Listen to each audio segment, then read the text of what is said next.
इतना तो मैं कर सकता हूँ ना तुम लोग के लिए। अब तुम्हें और आयशा को उस सड़े हॉस्टल में रहने की कोई जरूरत नहीं। बिल्कुल सही कहा करण। वैसे करण, मधु, मुझे लगता है ना कि जिस दिन तुम्हारी और मधु की शादी हो जाएगी ना, उस दिन तुम तो मधु को पूरा के पूरा मोहल्ला ही गिफ्ट में दे देने वाले हो।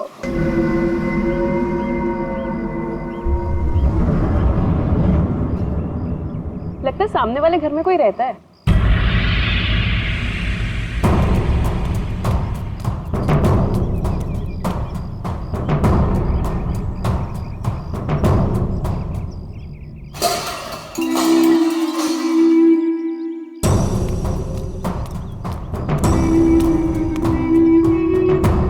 हाय, आई एम मधु। ये आयशा, हम आपके पड़ोसी हैं। हाय। और आप? मैं सामने के घर में रहता हूँ अपनी माँ के साथ। मेरा नाम विनय है और वो खाना अच्छा बनाती है। अब वो कौन? मेरी माँ खाना अच्छा बनाती है। तुम कौन हो? मैं करण हूँ, मधु का बॉयफ्रेंड। बॉयफ्रेंड गर्लफ्रेंड बॉयफ्रेंड गलत बात है। नहीं, माने कहा है बॉयफ्रेंड गर्लफ्रेंड, गलत बात है। विनय,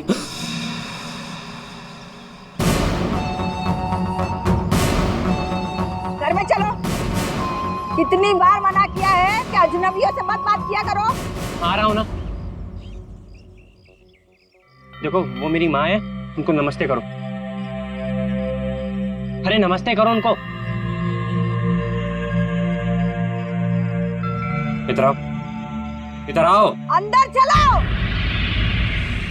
आ रहा हूँ। सुनो, 8 बजने से पहले घर के अंदर चले जाना, ठीक है? क्योंकि 8 बजने के बाद ना वो आ जाता है। वो कौन है? मरमन। लेकिन याद रखना, दरवाजे खोलना मत। अम्मी नहीं खोलते, कोई नहीं खोलता। ध्यान रखना, दरवाजे मत खोलना, ठीक है? मैं जा रहा हूँ, बाय।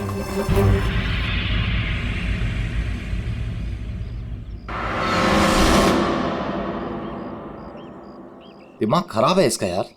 इसकी माँ से बांध कर क्यों नहीं रखती है? क्योंकि उसकी माँ भी तो उसकी तरह अजीब ही है एक्चुअली। चलो सामान रखते हैं। यू आर ऑलराइट ना? या, I am fine.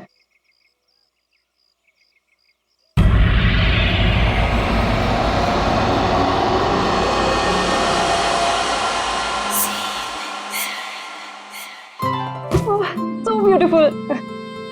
Thanks Karan. You really love me. अच्छा गाइस, सुनो ना, हम ना यहाँ पर एक कल गेट टुगेदर पार्टी करते हैं। What say? हाँ, कुछ भी करो यार, ये घर तुम्हारा ही है। और ये रही घर की चाबियां। एक सेकेंड, एक चाबी मैं रख लेता हूँ, क्या पता कब जरूरत पड़ जाए। आयशा, एक चाबी तुम भी रख लो। ये लो। थैंक्स। ओह नो, क्या हुआ? 6:40 हो गए। मुझे सर्विस सेंटर जाना था अपनी कार लेने, और उसके बाद फिर माँ को भी मिलने जाना है। कर। एक मिनट रुको। मुझे रास्ते में अपनी कजिन क्या ड्रॉप कर दोगे? वो प्रोजेक्ट कंप्लीट करना है मुझे। अरे तुम मेरे साथ चलोगी तो मधु का ख्याल कौन रखेगा? करण, मैं अपने घर में हूँ, जंगल में नहीं हूँ। तुम आयशा को लेकर जाओ, don't worry, I will be fine. Are you sure? Yes.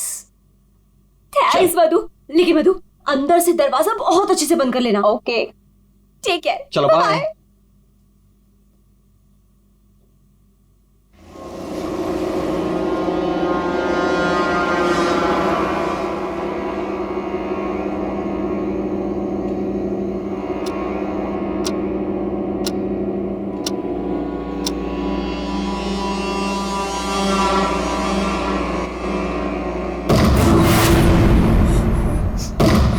कौन है? कौन है वहाँ? दरवाजा खटखटाना बंद करो। डरती नहीं हूँ मैं।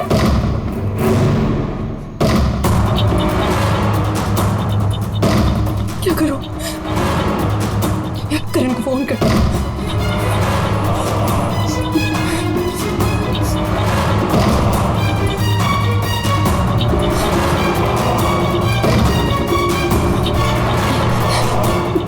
फोन स्विच ऑफ जा रहा है। आयशा को फोन कर।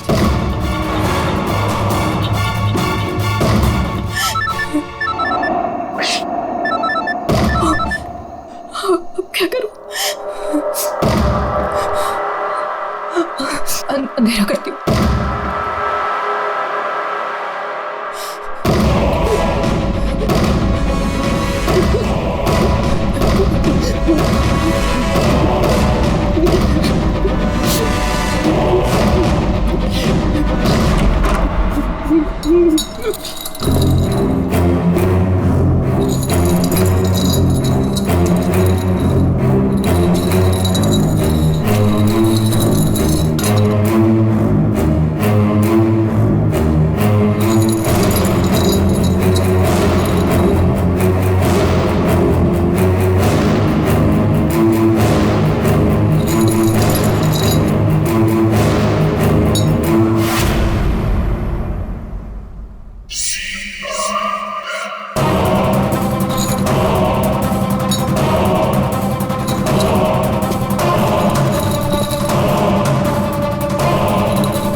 सही था यार, पर मजा आ गया।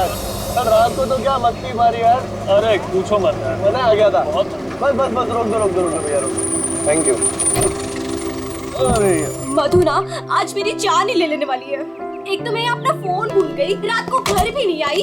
लगता है आज तो वो मुझे ना पक्का इस घर से निकाल ही देने वाली है। अरे अगर वो तुझे घर से निकाल देगी तो हम तुझे घर के अंदर फिर से डाल देंगे। क्यों अभी? ओहो मैडम, घर से तो तब निकलोगी जब घर के अंदर जाओगी। जाओ, डोरबेल बजाओ, मधु को लेके लंच पे जाना है, वीकेंड की प्लानिंग करनी है। गो फास्ट। जा रही हूँ। और जल्दी आओ।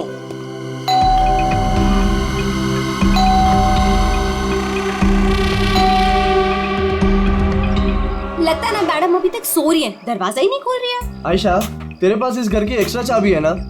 हाँ है। तो उस चाबी का क्या अचार डालेगी? जब चाबी है तो गेट खोलना, डोरबेल क्यों बजा रही है? हाँ मैं भी ना खोल। बिल्कुल पागल हूँ।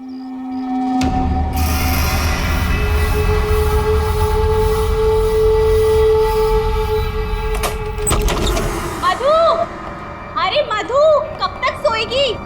उठ मधु, मधु, मधु, अरे उधर देखो यार। मधु, मधु बाथरूम में भी नहीं है। अरे वो तो बाहर भी नहीं है यार। यार ये मधु कहाँ चली गई है? मुझे बहुत टेंशन हो रही है। वो ठीक तो होगी ना? मधु, मधु, मधु, मधु,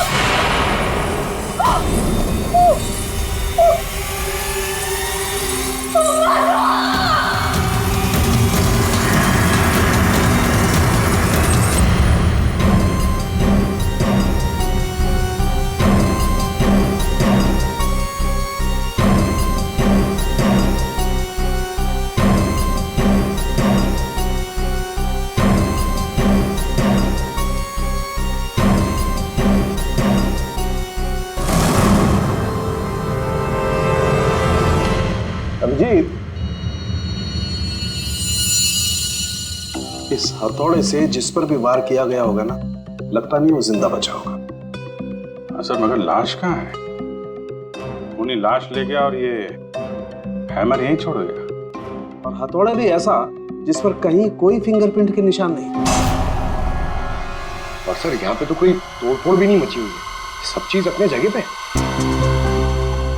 और दरवाजे का लॉक भी सही सलामत है, कोई फोर्स एंट्री नहीं है।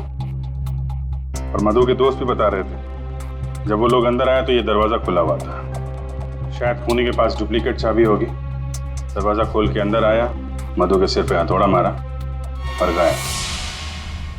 मगर यहाँ खून के छींटे भी नहीं दिख रहे। हथौड़ा मारा तो खून तो बहना चाहिए ना? शायद खून साफ कर दिया होगा। सिर्फ मधु ही यहाँ पे थी या कोई और भी था? नहीं सर, मधु इस घर में अकेली थी। इस घर की चाबी और किस किस के पास रहती है? सर, ये सवाल आपको करण से पूछना चाहिए सर। क्यों? करण से ही क्यों? करण ने घर आयशा और मधु के लिए लिया था, तो सर एक चाबी करण के पास भी थी। मधु और आयशा के लिए करण ने घर लिया था, क्यों? मधु करण की गर्लफ्रेंड थी सर। कल रात आयशा तुम कहाँ थी? सर वो कल रात मैं अपने कजिन को मिलने गई थी। वापस आना था तो लगेज यही छोड़कर गई थी, पर लेट हो गया था, सोचा कॉल कर कर मधु को सब बता दूं। पर अपना फोन भी यही भूल गई थी सर। जरा इस करण का फोन नंबर देना।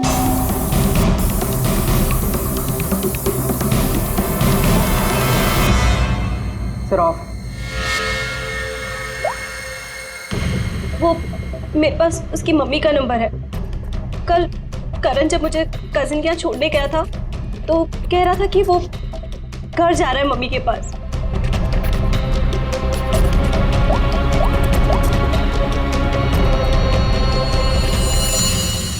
हेलो आंटी, करण है?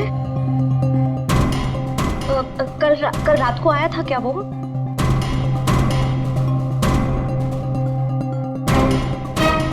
नहीं आंटी, कुछ नहीं, हो सकता है मधु के यहाँ गया हो। मैं आपको बाद में कॉल करती हूँ। तो करण कल रात अपने घर भी नहीं पहुंचा और यहाँ भी नहीं आया। सर, मुझे आपको एक बात बतानी थी। वो हमारे नेबर्स जो है ना, उन्होंने कहा था कि यहाँ पर एक हैमरमैन आता है रात को। तो कहीं उसने ही तो कुछ नहीं कर दिया? हैमरमैन? किसने बताया तुम्हें? ये कौन है ये? नहीं बेटा, कोई आ रहा है। हाँ माँ, कोई याद हो रहा है।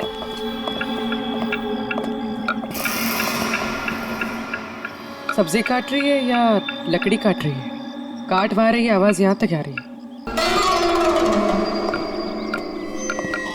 रमोला जी, आपने कल इनसे हैमरमैन के बारे में कुछ बोला था क्या? आप ऑफिसर है, उस घर में कुछ हुआ है क्या? जी हम लोग सीआईडी से। उस घर में क्या हुआ ये बाद में बताएंगे। पहले आप लोग ये बताइए, हैमरमैन कौन है? क्या बता रखा है इन लोगों को आपने? नहीं, है वो सच में। रोज शाम को आता है और हैमर से दरवाजे और खिड़कियों पे ठोकता है। आप देखिए ना, वो उधर निशान बने। कल भी आया था रात को 8:30 बजे। सामने के घर में ठोक रहा था। इसीलिए मैंने पूछा कि उस घर में कुछ हुआ है क्या? आपने हैमरमैन को देखा? देखा है। आपने हैमरमैन का चेहरा देखा? हाँ देखा है। कैसे दिखता है वो मास्क पहनता है। अच्छा, कल रात भी कुछ हुआ था? कुछ देखा है, सुना है आप लोगों ने? हाँ देखा था।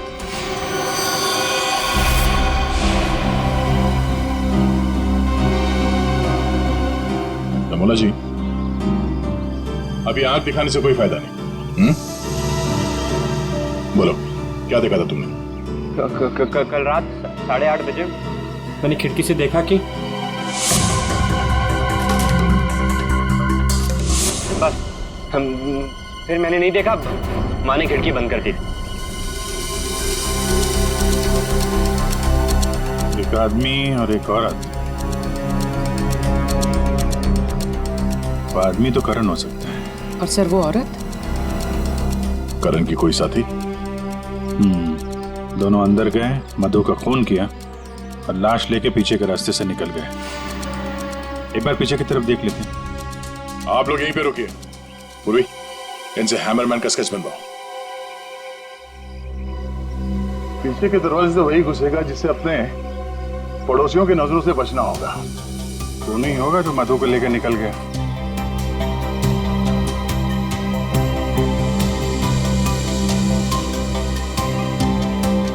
ऐसे कैसे हो सकता है कि कोई भी निशान नहीं छोड़ा? मधु को मार करके लेके गया तो भी कुछ ना कुछ तो छोड़ा होगा कोई।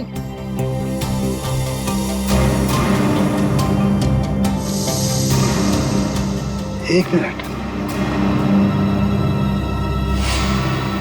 ठीक है।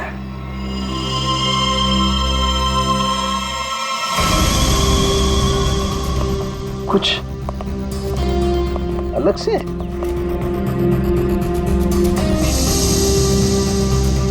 नहीं, मिट्टी यहाँ पे?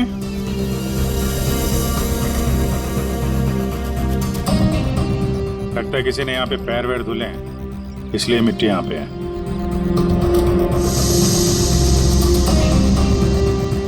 अभिजीत, ये मिट्टी में जो है ये बहुत खास है।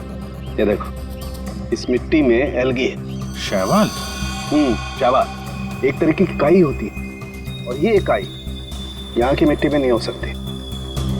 ये तो ऐसी मिट्टी में होगी जो पानी वाली जगह होगी, कोई तालाब, कोई झील, कुछ ऐसा। झील, तालाब।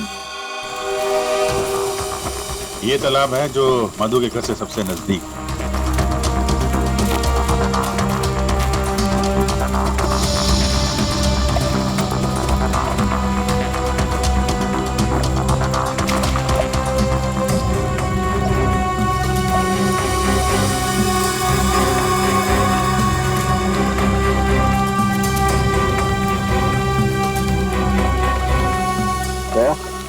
अभिजीत, ये देखो, यही कीचड़ वाली मिट्टी उस मधु के घर में, इसमें भी वही एल्गी है, वही काई। अब तो ये मिट्टी अपने आप तो नहीं आई होगी ना, कोई ले गया होगा यहाँ से। अरे यार पंकज, जो आदमी इस तालाब से मधु के घर गया होगा उसके जूते के साथ चली गई मिट्टी। अब गया तो वही होगा जिसके पास मधु के घर की चाबी थी।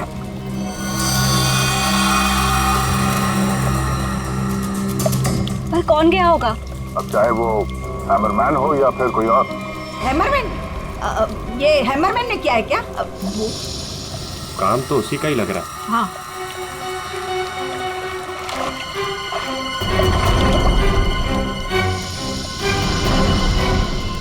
हाँ, वहाँ नीचे कुछ दिख रहा है।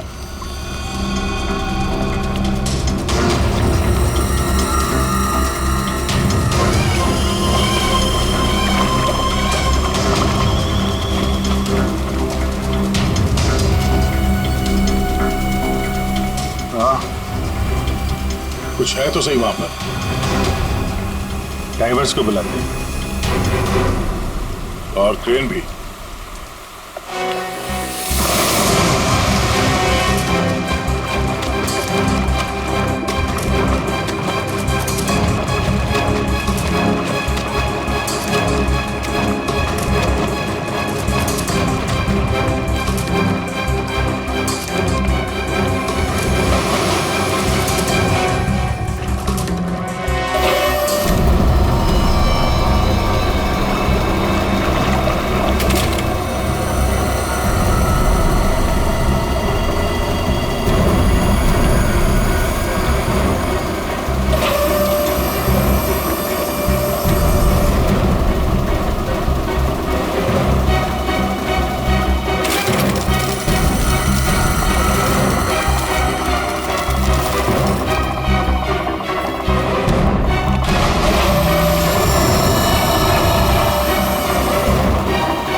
रोहित, ये करण की कार है ना?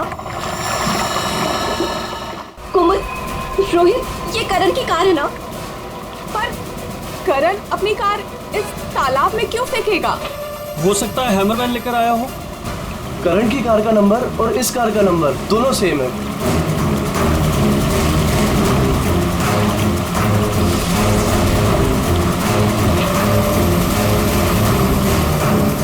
लेकिन ये कार यहाँ आई कैसे होगी? अब जाहिर सी बात है, करण की कार अपने आप इस झील में तो नहीं गई होगी। और कल करण ने आहिस्ता से कहा था ना कि अपनी माँ के घर जा रहा है, तो अपनी माँ के घर तो नहीं गया, मधु के घर गया। मधु के घर की चाबी भी थी उसके पास। लगता है ये करण ही हैमरमैन हो। ये हैमरमैन के साथ मिलकर उसने मधु का खून कर दिया, लाश इसमें डाल दी और कार पानी में फेंक दी। आप लोग यहीं पे रुकिए।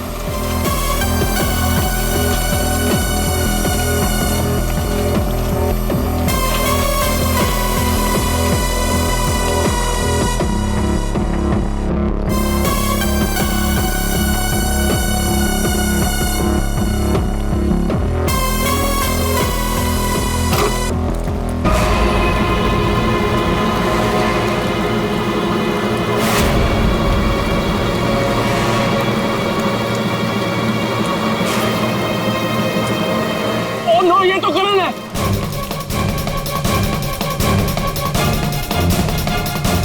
प्लीज प्लीज आगे मत जाइए।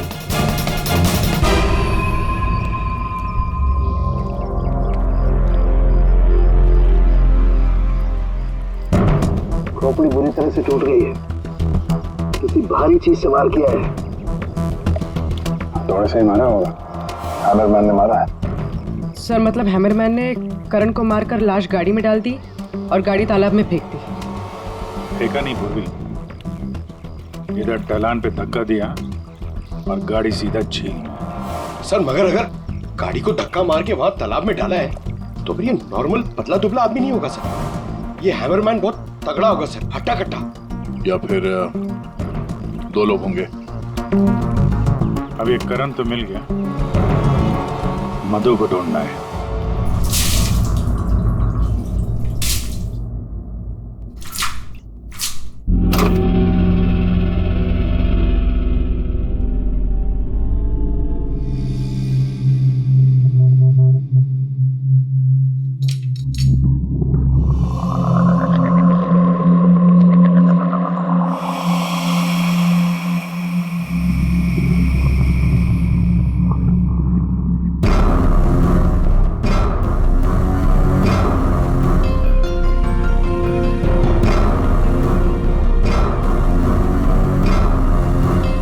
कपड़े का टुकड़ा, इस कपड़े के टुकड़े का रंग करण के कपड़े के टुकड़े से तो मैच नहीं करता है, तो शायद ये खूनी का होगा। सर क्या होता रहेगा? सर इस कपड़े के टुकड़े के अलावा और भी ऐसा कुछ है जो हमें बहुत कुछ बता सकता है। अंगूठी डायमंड की है, लगता है कार चलाते समय गियर बदलते वक्त गिर गई होगी। तो ये लड़की कार चला रही होगी तो तारिका कार चलाने वाला इस मेरे को भी जरूर एडजस्ट तो करता ही होगा ना, क्या बोलती? सही बात। तो फिर ये मिरर भी कुछ ना कुछ कहानी जरूर बताएगा।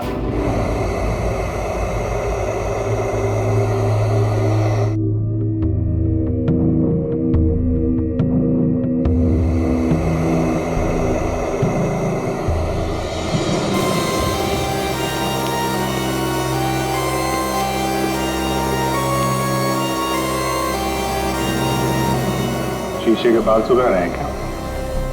पूरा शीशा सुखा रहा हूं, जब ये सूख जाएगा ना बहुत कुछ बोलेगा, लेकिन फिलहाल ये करण ने और अंगूठी ने जो बोला है वो सुन लीजिए। इस हथौड़े पर जो खून लगा है ना, बस ये करण के खून से मैच होता है। मधु के घर में करण की ही हत्या हुई। और सर ये हीरे की अंगूठी मिली हमें उस गाड़ी में से, ड्राइवर सीट के नीचे पैरों के पास। ये अंगूठी? ये तो मधु की है।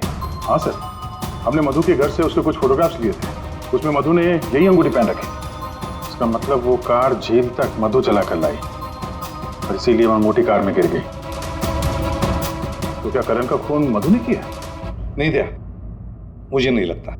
ये चक्कर कुछ और ही है। अगर ये अंगूठी मधु रेगुलरली पहना करती थी तो इतने आसानी से उंगलियों से निकलेगी ही नहीं ना, वो गिरेगी ही कैसे? वो तो जरूर वहां पर जानबूझकर डाली गई थी ताकि सारा शक मधु पर जाए और हम मधु के आसपास ही घूमते रहे। और सर मधु का भी अभी तक कुछ अता पता है नहीं। लो भाई, इस शीशे ने भी मुंह खोल दिया है। ये देखिए, इस पर बहुत सारी उंगलियों के निशान हैं। मधु यहाँ पर है नहीं, वरना उसकी उंगलियों से मैच करके देखो। कोई बात नहीं सर, जब मधु मिल जाएगी तो मैच कर लेंगे। काम करते हैं, 7 बजे से लेकर 9 बजे तक ये करण कहाँ कहाँ था इसके डिटेल्स निकालते हैं। अपने आप सब कुछ पता चल जाएगा। तो करण का सेलफोन डेटा जो हमें मिला उससे ये पता चलता है कि करण और आयशा 6:44 पर मधु के घर से निकले थे और उसके बाद 7:15 पर करण ने आयशा को ए ब्लॉक पालिन चौक ब्लू पार्क पे ड्रॉप किया था और वहां से करण को जाना था अपनी माँ के घर बराली, लेकिन वहां ना जाकर ये वापस मुड़ता है और मधु के घर की तरफ आता है और उसी रास्ते में 5 किलोमीटर तक जाने के बाद सर करीब 7:30 बजे जेसी मार्केट फुलवाड़ी में वो रुकता है और यहाँ पे एक और नंबर आके उससे मिलता है सर, और ये नंबर करण के साथ करीबन 10 मिनट तक रहता है और उसके बाद वो नंबर गायब हो जाता है और वहां से करण मधु के घर पहुंचता है 8 बजे और 8:40 पर उसका फोन बंद हो जाता है। दूसरा नंबर किसका है जो करण से जेसी मार्केट में मिला था? सर रोहित का। रोहित,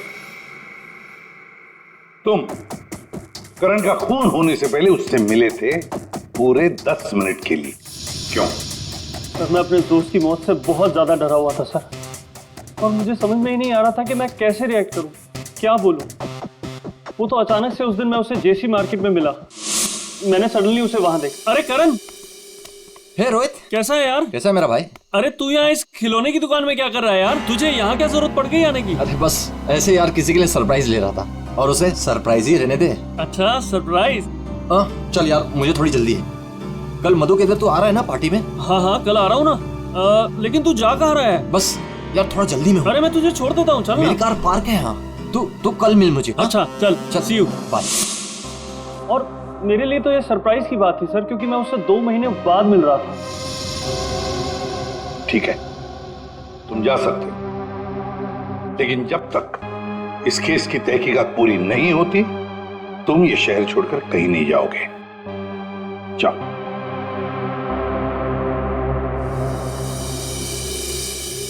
बड़ी अजीब बात है, ये करण अपनी मां से मिलने जाता है लेकिन वहां नहीं जाता है खिलौने की दुकान में। क्यों? तो फिर क्या खरीदता है वहां पर? और किसके लिए? उसने वहां से जो कुछ भी खरीदा होगा वो लेकर वो सीधे मधु के घर गया। तो कहीं उसने वहां से ये मास्क तो नहीं किया? और वहां से वो मधु के घर पहुंच गया जहां पे हैमरमैन उसका इंतजार कर रहा था, जिसने खून कर दिया उसका। अब ये तो कुमुद ही बता सकती है। कुमुद? सर आखिरी बार करण की बातचीत फोन पर कुमुद से हुई थी और विनय ने भी बताया था सर कि उस रात हैमरमैन के आने से पहले घर के बाहर उसने गाड़ी के हेडलाइट पे 2 लोगों को देखा था सर, एक लड़का और एक लड़की, और उस लड़की के हाथ में कुछ ऐसा था जो चमक रहा था। सर कुमुद के हाथ में भी एक ब्रेसलेट है, वही चमक रहा होगा। ये कुमुद और करण होंगे घर के बाहर।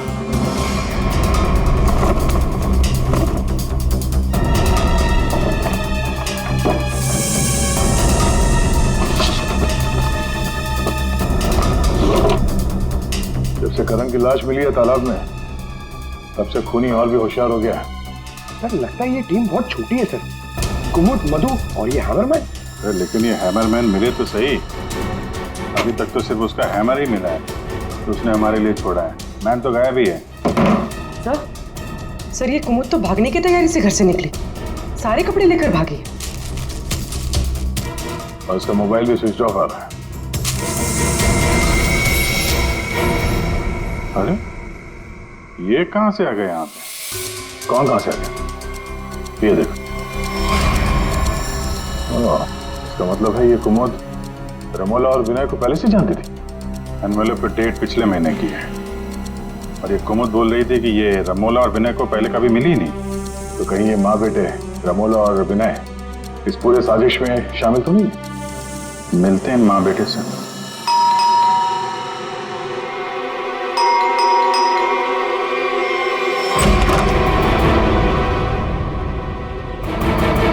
पूरी पंडित करके तलाशी लो, देखो कोई है क्या अंदर।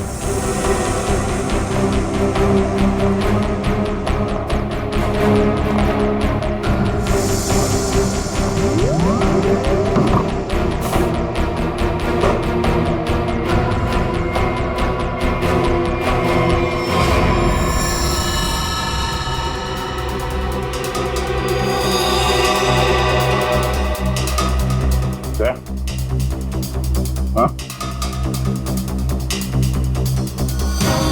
ये दीवार देखो यार,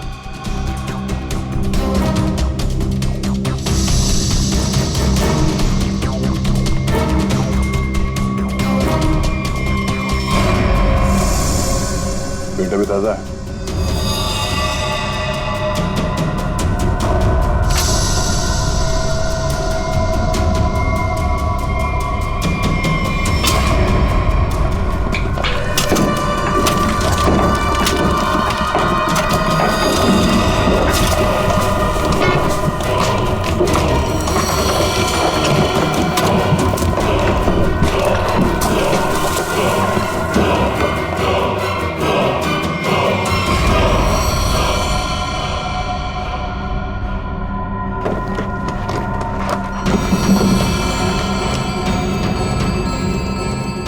ये तो मधु है। मार के गाड़ दिया दीवार के अंदर, इसीलिए हमें ये कहीं मिल नहीं रही थी।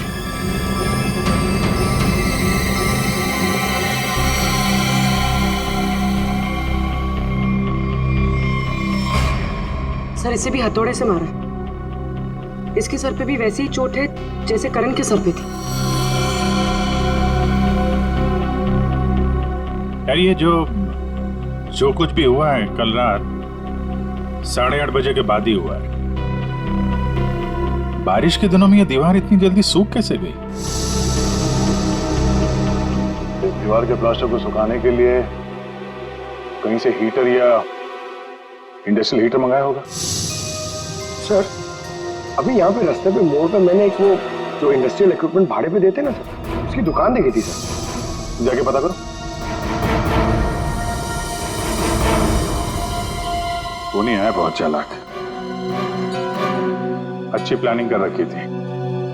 उसको मालूम था कि मधु यहाँ सामने वाले मकान में रहने आने वाली है। और यहाँ पे हैमरमैन होने का अफवाह फैला दिया ताकि शक उस पे नहीं हैमरमैन पे जाए। और तीनों फरार हैं, रमोला, विनय और कुमुद। सर मैंने इंडस्ट्रियल हीटर के सप्लायर के बारे में पता किया। इनको रमोला और विनो के बारे में पता है, इन्होंने ही सप्लाई किया था वो हीटर। अच्छा, अब जरा ये फोटो देखिए। यही माँ बेटे आए थे आपके पास? हाँ सर, ये तो मेरे बहुत पुराने ग्राहक हैं। पुराने ग्राहक? जी सर, वो मेरे पड़ोस वाली दुकान से नाटक का सामान लेते थे भाड़े पर। और सर ये कोई किराएदार नहीं है, ना ही माँ बेटे, एक नंबर के फ्रॉड हैं, फ्रॉड। अपने आप को एक्टर बताते हैं सर। आपको पता है ये दोनों कहाँ रहते हैं?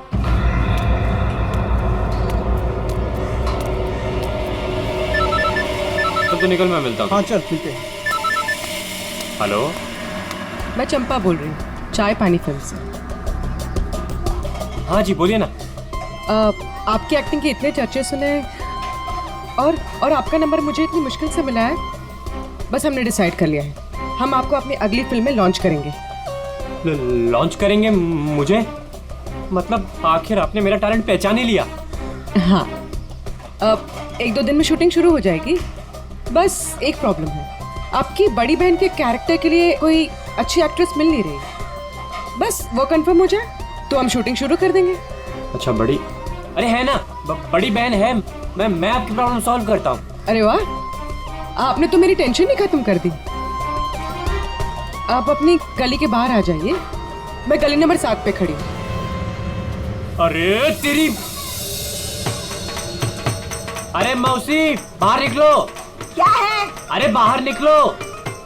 क्या हुआ?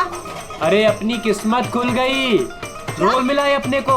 रोल? हाँ। कौन दे रहा है? कहाँ? अरे बाहर खड़े हैं ना गली के, तुम चलो मेरे साथ। चलो चल, चल, चल। चलो चलो।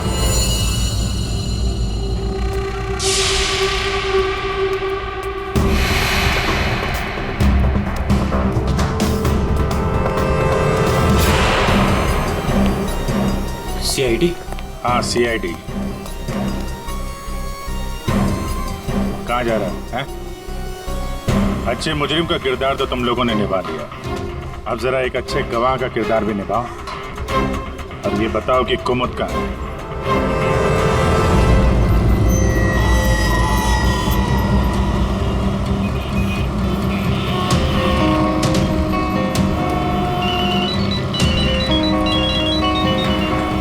अरे तुम यहाँ हो, मैंने ध्यान ही नहीं दिया। तुमने क्यों कॉल किया मुझे? सब जानते हो फिर भी। अब मैं क्या करता? सीआईडी बुलाएगी तो क्या आना ही पड़ेगा। सीआईडी? तुमने मुझे सीआईडी के कहने पे यहाँ बुलाया? मैडम आप बहुत स्मार्ट हैं, लेकिन हम आपसे ज्यादा स्मार्ट हैं। सर आप मेरी बात सुनिए। नहीं, बात सुनेंगे आपकी, लेकिन ब्यूरो चल के सुनो। चलिए। कहाँ भाग रही मैडम? पैदल ही जाएगी क्या सीआईडी ब्यूरो तक? गाड़ी लाए हम तुम्हारे। चल। और कितना इंतजार करना पड़ेगा? आखिर कोई बताता क्यों नहीं कि हुआ क्या है? जरूर बताएंगे आयशा जी, जरूर बताएंगे। लेकिन इससे पहले कि हम बताएं, तुम हमें बताओ कि हुआ क्या था। मैं? मतलब ये कि आप और मधु एक नए घर में शिफ्ट होती है, जहां पहले से ही कुछ गड़बड़ चल रही होती है। ऐसे में आप मधु को उस घर में छोड़कर अपने किसी कजिन के घर चली जाती हैं, और तो और अपना मोबाइल फोन भी वहां रख के जाती है, ताकि मधु तुमसे तो मदद न मांगे। अजीब है ना? सर, मधु मेरी बहन जैसी थी। उसके साथ कुछ गलत करने के बारे में मैं सोच भी नहीं सकती हूँ।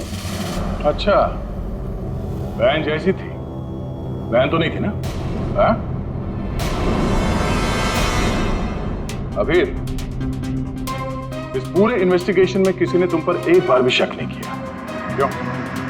जो भी पूछा उसके बारे में तुम्हें कुछ पता ही नहीं। और जब मधु का खून हुआ उससे ठीक पहले तुम्हारा मोबाइल फोन स्विच ऑफ। कोई तुम पर शक क्यों करेगा? सर आप मुझ पर गलत इल्जाम लगा रहे हैं सर। मैं तो आयशा और मधु से सिर्फ 4 दिन पहले मिला था। मैं ऐसा क्यों करूंगा सर? और सर मेरा फोन पानी में गिर गया था, इसके लिए वो स्विच ऑफ है। हाँ, पानी में गिर गया था, उसी झील के पानी में जहां से करण की डेड बॉडी मिली थी। सर ये सारा प्लान तो विनय और अमोला ने सेट किया था। पैसों की लालच में ये दोनों इतना गिर गए कि इन्होंने अपने हाथ खून से रंग दिए, मधु को दीवार में चुनवा दिया। और सर अभी भी यही आलाप राग रहे हैं कि हमने कुछ नहीं किया। सच में हमने कुछ नहीं किया है। ये लो, फिर वही राग। फंस गए थे हम। आपको हाँ कहते तो भी फंसते, और ना कहते तो भी फंसते। एक्टिंग करने हमें नहीं मालूम था इतना कुछ हो जाएगा। तो आप लोगों के हिसाब से मधु और करण का खून हम लोगों ने किया है? उन दोनों का खून तुम लोगों ने नहीं किया है, उन दोनों का खून किया है हैमरमैन ने। और वो हैमर हमारे पास है।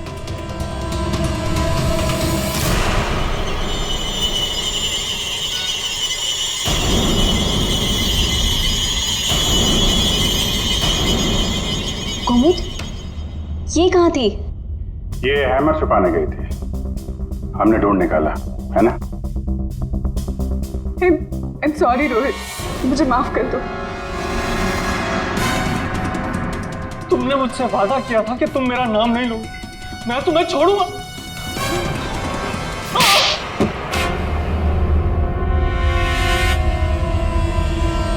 हाँ मैं हूँ वो हैमरमैन। क्यों मारा तुमने उन दोनों को? वो दोनों तो तुम्हारे दोस्त थे ना? कोई दोस्त नहीं, कोई प्यार नहीं, वो दोनों धोखेबाज थे।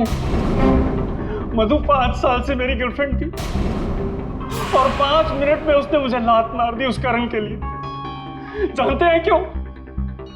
क्योंकि उसके पास पैसा था। और उसी समय मैंने डिसाइड किया कि मैं उससे बदला लूंगा, उन दोनों से। तुमने इसका साथ क्यों दिया? मैं रोहित से बहुत प्यार करती हूँ, मुझे उसका साथ देना पड़ा। तैयारी तो तगड़ी कर रखी थी तुमने। 3 महीने से प्लान कर रहा था मैं, उन दोनों को एक दर्दनाक मौत मारने की। बस इंतजार कर रहा था। 3 महीने का इंतजार? किस चीज के लिए? सही वक्त का इंतजार। और वो सही वक्त तब आया जब मुझे करण ने मधु के लिए घर ढूंढने के लिए कहा, और उसे मैंने ये वाला घर दिला दिया।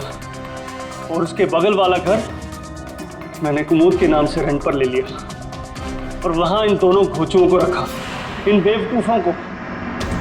और हैमरमैन बनने का प्लान बनाया, बन गए हैमरमैन, ताकि तुम पर कोई शक न करे। हाँ, मानना तो मैं करण को भी चाहता था, लेकिन उस रात नहीं। उस रात मैं सिर्फ मधु को मारने आया था। मैं हैमरमैन बनकर मधु के घर में घुस गया।